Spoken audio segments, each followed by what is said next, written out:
pessoal, tudo bem? O vídeo de hoje que eu trago é especial aos alunos e o pessoal que vai fazer Enem logo mais.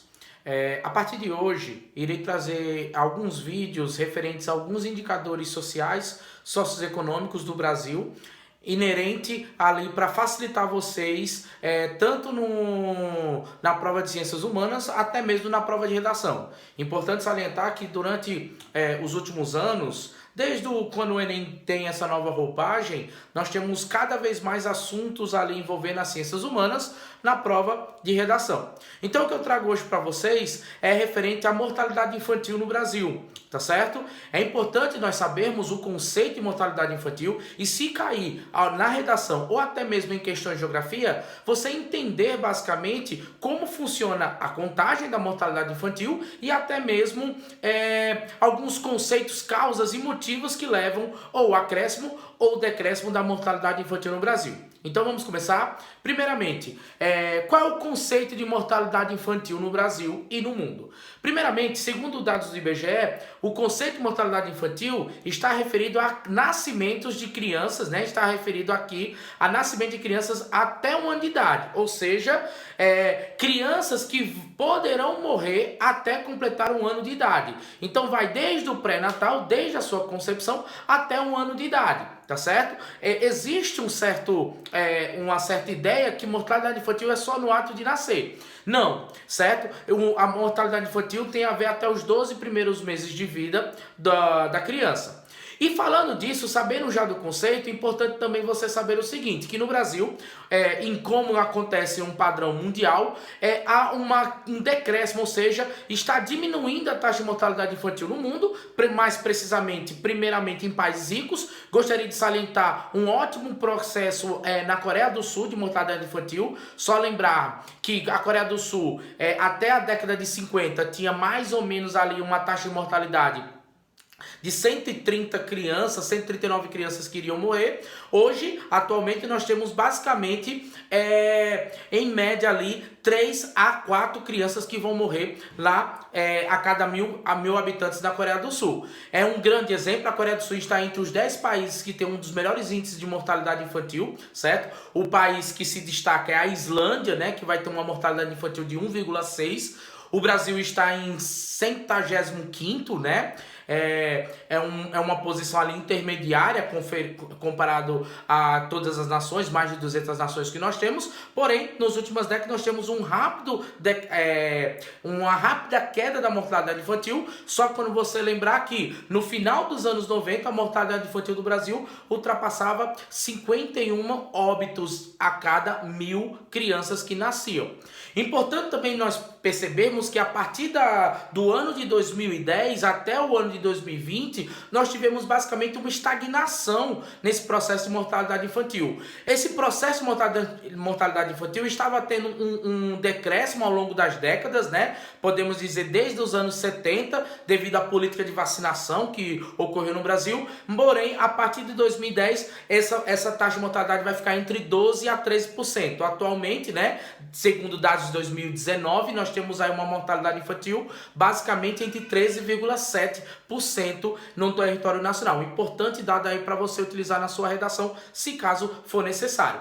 Outra coisa importante que devido eu mencionar aqui, que a mortalidade infantil no Brasil, ela é maior parte, assim, os piores dados do Brasil estão concentrados em 21 municípios nas regiões norte e nordeste do nosso país, certo? E os melhores índices estão localizados nas regiões sul e sudeste. Outro dado interessante é que o estado que tem a pior mortalidade infantil é o estado de Roraima, tá certo? Que vai ter ali uma mortalidade infantil bastante elevada, cerca de 21%. E os piores 20 a 21%, e o melhor índice, né, é no Distrito Federal, que vai ter uma taxa de mortalidade entre 8 a 9%. Eu vou deixar aqui a informação aqui do lado para vocês conferirem, ok? Outra coisa interessante, quais são os motivos que levam essa queda nas últimas décadas e essa estagnação? E é importante mencionar que durante o governo Temer, segundo as pesquisas que eu vou deixar aqui a informação aqui do lado, houve um aumento na mortalidade infantil no Brasil. Quais seriam os motivos? Existem vários vários fatores. Primeiro eu vou citar aqui alguns fatores mais inerentes a essa queda que ocorreu principalmente nas últimas décadas. O principal motivo é a revolução médico-científica que ocorreu não só no Brasil, mas no mundo todo, a evolução da medicina e também a evolução do pré-natal. A partir dos anos 2000, nós tivemos uma grande melhora, principalmente na questão da saúde familiar, a criação das unidades básicas de saúde espalhadas nos bairros do Brasil, que vai facilitar esse contato da medicina, principalmente com a população mais carente. A evolução do SUS no Brasil também foi muito importante, principalmente ali em meados dos anos 90, ok? Que vai facilitar essa redução da mortalidade infantil. E outros fatores também é a questão da melhoria no saneamento básico que ocorreu no Brasil nas últimas décadas. Ainda precisamos de melhores indicadores sociais, mas houve uma melhoria, principalmente a partir dos anos 90, ali no processo de redemocratização do Brasil.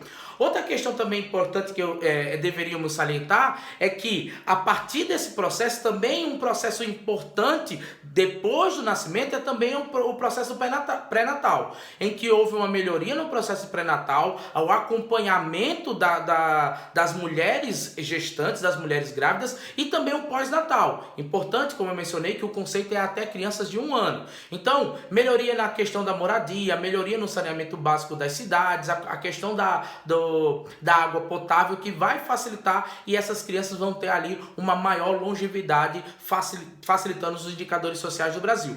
Agora vem o questionamento: e por que na última década, entre o ano de 2010 até o ano atual, nós tivemos essa dificuldade e estagnação no processo dos indicadores sociais relacionados à mortalidade infantil? Primeiramente, é importante mencionarmos que nós passamos por uma grave crise econômica, certo? E houve, principalmente durante o governo de Michel Temer, a política da austeridade dele, que foi o teto de gasto, que houve cortes ali em setores, podemos dizer, importantes da saúde pública brasileira, e isso vai fazer com que haja, o que eu posso dizer, um processo de retrocesso ali nas políticas de prevenção à mortalidade infantil. Outro processo importante é justamente, principalmente nos últimos anos, a questão da relação entre a redução, melhor dizendo, da vacinação das crianças. O Brasil foi sempre um país que esteve à frente da vacinação entre as crianças, né? Nós temos um dos maiores projetos sociais do mundo, copiado por várias partes do mundo. A Inglaterra já tentou copiar esse processo, os Estados Unidos, com Barack Obama, com um projeto chamado Obamacare, foi uma tentativa de copiar o SUS, que é o projeto do Zé Gotinha, que foi iniciado lá nos anos 70, no período militar brasileiro, que foi aumentado, como posso falar, foi um projeto ampliado durante o governo de FHC, Fernando Henrique Cardoso, nos anos 90, e também, graças às unidades básicas de saúde familiar, a UBSF, que ocorreu no Brasil a partir dos anos 2000, no governo Lula, foi ampliado para quase todas as regiões do Brasil. Isso foi uma melhoria de fato na prevenção da mortalidade infantil no Brasil.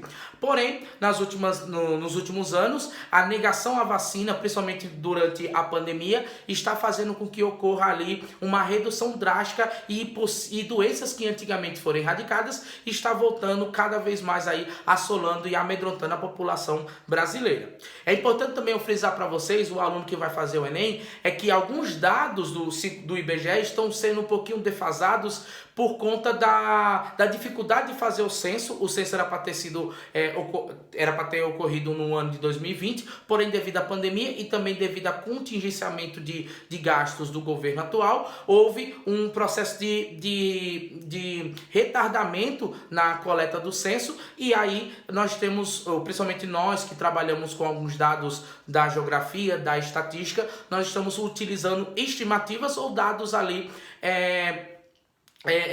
dados ainda de 2010, 2015, ok, pessoal? Fica a dica aí para vocês, compartilhe se você quiser, estude e foco no Enem, galera. Até a próxima, valeu!